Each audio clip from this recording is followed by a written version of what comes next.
Hola amigos, hoy en Despeyatus resolvemos esos ejercicios que os traen locos en los exámenes de doble plano inclinado. Vamos a tener varias consideraciones. Lo primero, nuestros ejes vertical y horizontal va a ser siempre el plano inclinado, siempre.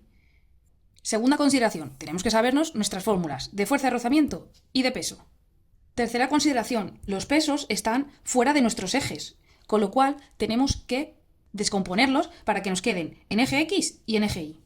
Las dos cosas más importantes que tenemos que tener en consideración en estos ejercicios es, una, el dibujo, tenemos que dibujar muy bien nuestras fuerzas, y segundo, que de estos dos objetos vamos a hacer lo mismo en cada objeto por su lado.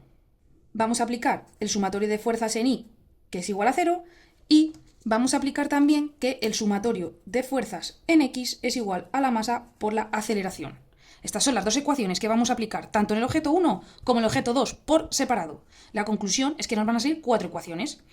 2 en eje Y, objeto 1, objeto 2, y 2 en eje X, objeto 1 y objeto 2.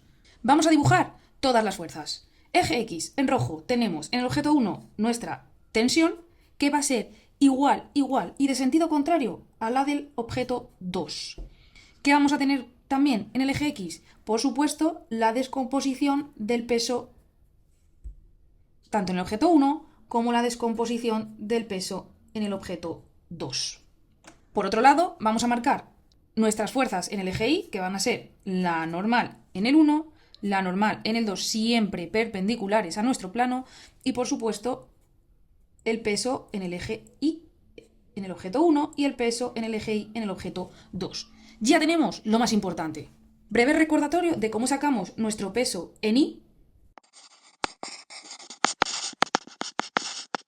y en X. Recordad que esto es trigonometría, ya que el ángulo beta es este ángulo de aquí y el ángulo alfa es este otro de aquí. Ya tenemos todos los ingredientes, vamos a aplicar todas las ecuaciones y nuestras fuerzas dibujadas a nuestro objeto 1 y a nuestro objeto 2. Vamos con el sumatorio de fuerzas en el eje Y igual a 0.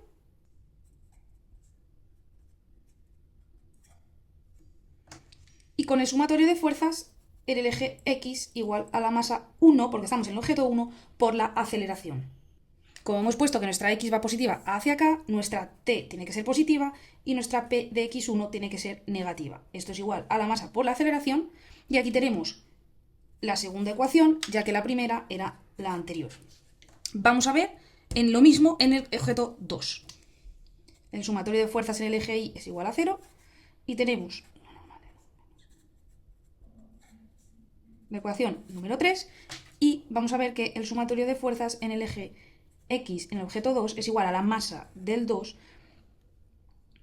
y es igual a la menos tensión más el peso en X de 2. Esto es igual. Y aquí tenemos la ecuación número 4.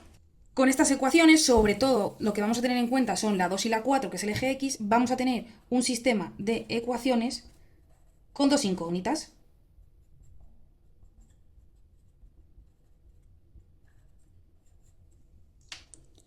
Siendo T y la aceleración nuestras incógnitas.